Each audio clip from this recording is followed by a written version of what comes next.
जो प्रोसेस है वो नल एंड वॉइड हो जाता है। हम इलेक्शन कमीशन से इस्तदा कर रहे हैं कि आप हमारी पिटिशन को कल फिल फॉर दोबारा सुनिए। हम पिटिशन के अंदर और मुद्दा ऐड करेंगे और वजाहत पेश करेंगे। इलेक्शन कमीशन से इस्तदा करके आए हैं कि एक तो हमें आप इंटरिम रिलीफ दें, आप यूसुफ रज़ा गिलानी की जो नोटिफिकेशन है उसको इशू ना करें, और साथ साथ आप हमारी पिटिशन को सुने। और जो रिस्पोंडेंट नंबर 2 है अली हैदर गिलानी, जिस पाकिस्तान के इलेक्शन लॉ और आइन की धज्जियां उड़ाई हैं, उनको भी डिस्क्वालीफाई कीजिए।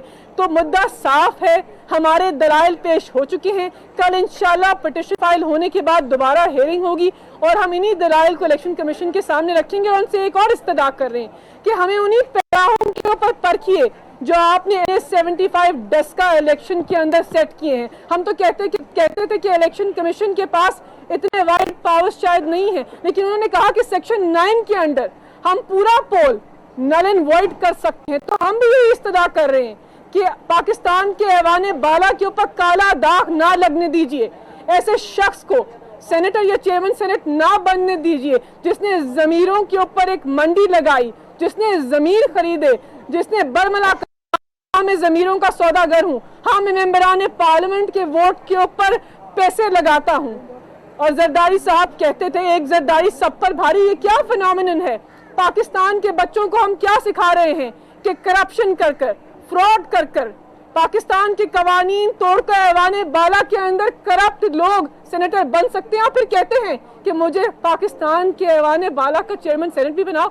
हम हरगिज ये नहीं होने देंगे। हम इस केस को इलेक्शन कमीशन के सामने लड़ेंगे और पाकिस्तान की आला अदालत तक जाएंगे, क्योंकि हम पाकिस्तान की अवाम का केस पेश कर रहे हैं। क्या इलेक्शन कमीशन ने स्टे ऑर्डर इसकी वजाहत करेंगे और आपने दरख्वास्त वापस ले ली है?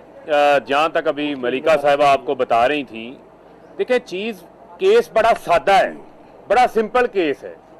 मैं समझता हूं कि इसके अंदर कानून भी बड़ा वाज़ेह है।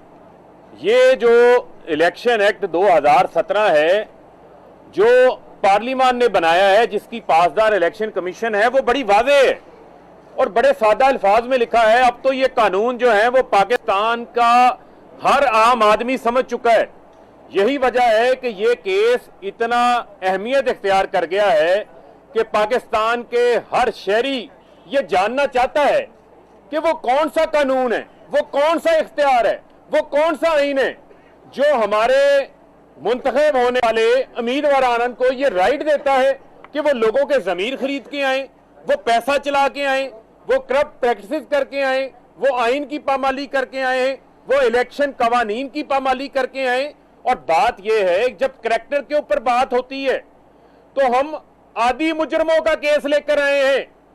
ये आदि मुजरम है। आप ये देखें, पहले डिस्क्वालीफाई हुए सुप्रीम कोर्ट से, $60 मिलियन आसिफ अली जरदारी के बचाते बचाते वजारत उज़्मा से घर चले गए, खत नहीं लिखा। वो कहते हैं चमड़ी जाए दमड़ी ना जाए उस केस के अंदर। फिर आप आ जाए, एक हार वाला केस आ गया था तोशा खाना का। अब आ गया कि आपने सेनेट के अंदर वोट चोरी करके सीट हासिल कर ली।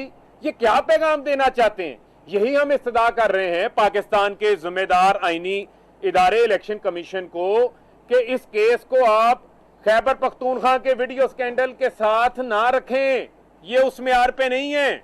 उस मेयार पे तो इमरान खान ने 20 लोगों को किसी इदारे की फिक्र नहीं की थी, किसी इदारे की फिक्र नहीं की थी, और ना उस वक्त किसी इदारे ने उस वक्त नोटिस लिया था। लेकिन इमरान खान ने हाई मॉरल पोजीशन लेकर 20 लोगों को पार्टी से फारिग कर दिया। आज जाकर आप देखें कि उनका सियासी मुस्तकबिल क्या है। कोई काउंसलर भी नहीं बना, कोई चेयरमैन भी नहीं बना, ना उनका कोई भाई रिश्तेदार सीट जीत सका।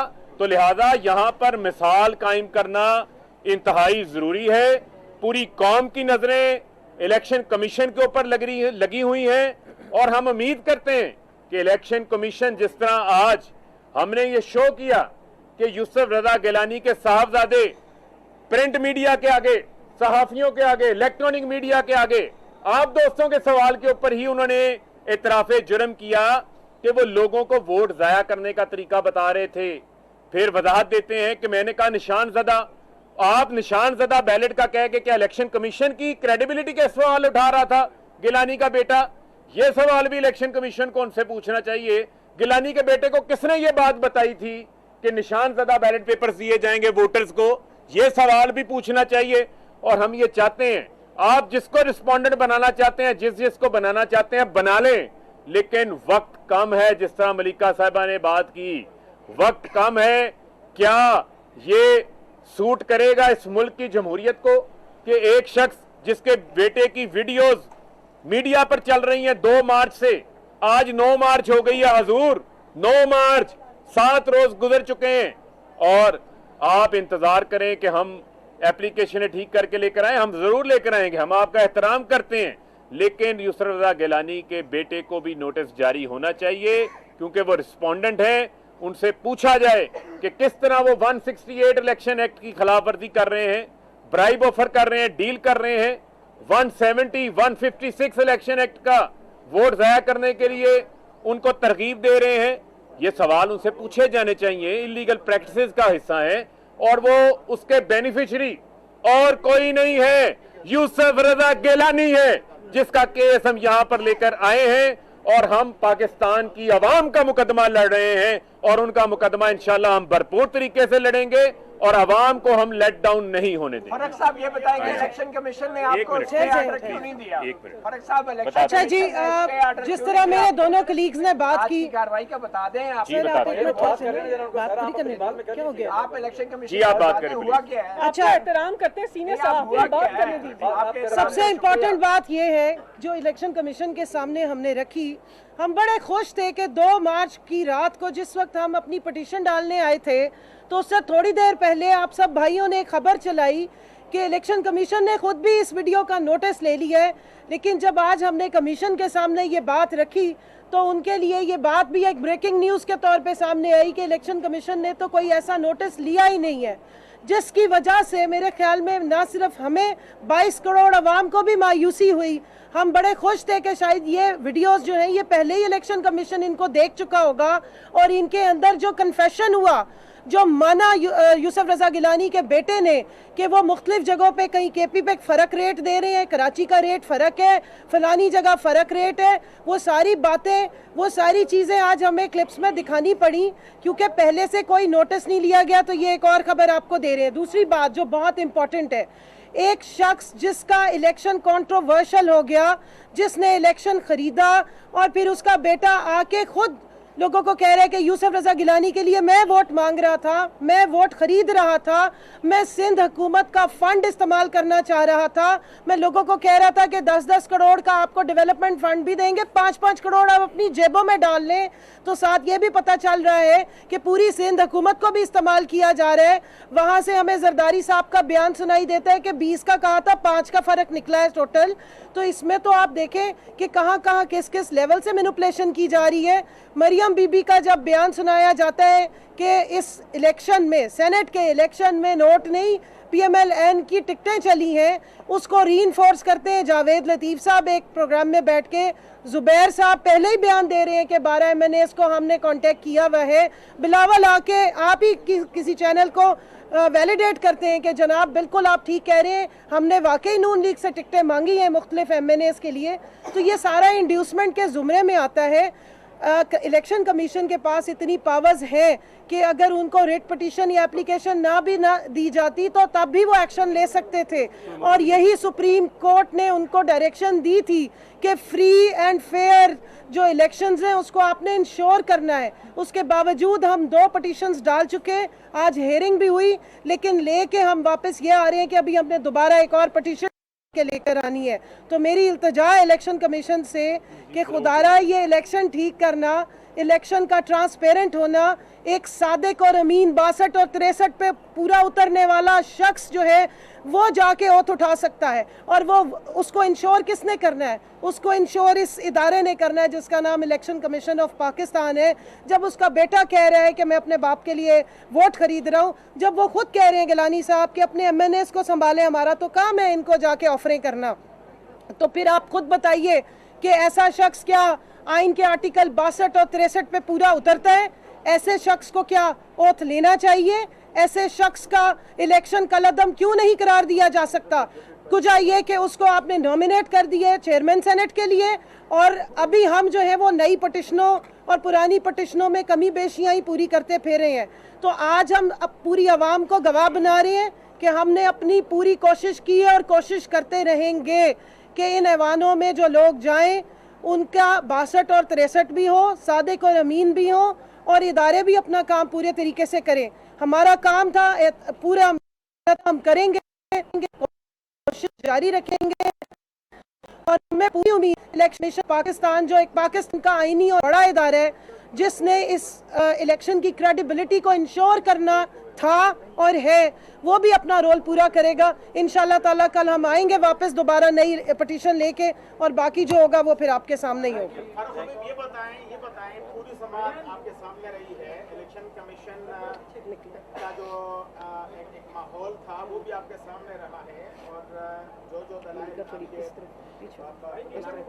भी आपके सामने। परसेप्शन क्या है आपकी इस तमाम माहौल के बारे में? देखिए, परसेप्शन यही है कि आइन की बालादस्ती होनी चाहिए, कानून की बालादस्ती होनी चाहिए, इलेक्शन एक्ट की बालादस्ती होनी चाहिए, किसी शख्सियत की बालादस्ती जो है वो नहीं होनी चाहिए। आइनी इदारा है और आइनी इदारे ने पहले भी अपनी जिम्मेदारियां पूरी की हैं, अब भी आइनी इदारा जो है वो अपनी जिम्मेदारी पूरी करे, हम अपना फर्ज पूरा करते रहें। फारूक भाई, इलेक्शन कमीशन ने कहा है कि उन अफराद को भी सामने लाए जो वीडियो में मौजूद थे। बाद में उन मैनेज ने इतराफ़ भी किया हम वीडियो में मौजूद थे, लेकिन हम बाद में बताएंगे, क्या उनको आप सामने लाएंगे? देखें, यकीनन मैं समझता हूं कि पाकिस्तान के इस करप्ट निज़ाम को हमने ठीक करना है, जिसके लिए फिर मैं बार बार ये बात दोहराना चाहता हूं, जोर देना चाहता हूं कि इमरान खान के अलावा और कोई आवाज नहीं उठी। सीओडी करके भाग गए। 2015 में 22वीं तरमीम में नारा मार के नवाज शरीफ भाग गए, दुम दबा के भाग गए, लेकिन खड़ा कौन रहा? इमरान खान, जो कह रहा था ओपन एंड ट्रेसेबल बैलेट कर लो। अगर आप ओपन ट्रेसेबल बैलेट हो जाता तो ये काम जड़ से ही खत्म हो जाता, ना आपको खरीदार नजर आता, ना आपको जो है वो बिकने वाला नजर आता। यही तो हम बात करते हैं, ये बंद कर दो छांगा मांगा की मंडियां, ये बंद कर दो जो 85 की दिहाई की आप लोगों को बुरी आदतें पड़ी हुई हैं, ये बंद कर दो जो उसामा बिन लादेन से पैसे लेते थे, IGI से पैसे आप लोग लेते थे, ये सिलसिला बंद हो। ये करप्ट प्रैक्टिसेस हैं और हम जरूर उनको सामने लेकर आएंगे। इसके ऊपर अभी हम जा रहे हैं और हम सेटिस्फाई करेंगे। साहब ये बताएं कि जो 16 अफराद हैं, उन 16 अफराद के नाम भी आप बताएंगे जिन्होंने वज़ीर आज़म को वोट नहीं दिया? आप हमें PDM वालों से ये नाम लेके दें, आप लोगों का ज्यादा राब्ता है, बड़ा अच्छा हो। इमरान खान को नहीं पता इन 16 अफराद के नाम का? ये शवाहिद, ये बात नहीं हुई कि ये शवाहिद नाकाफी हैं।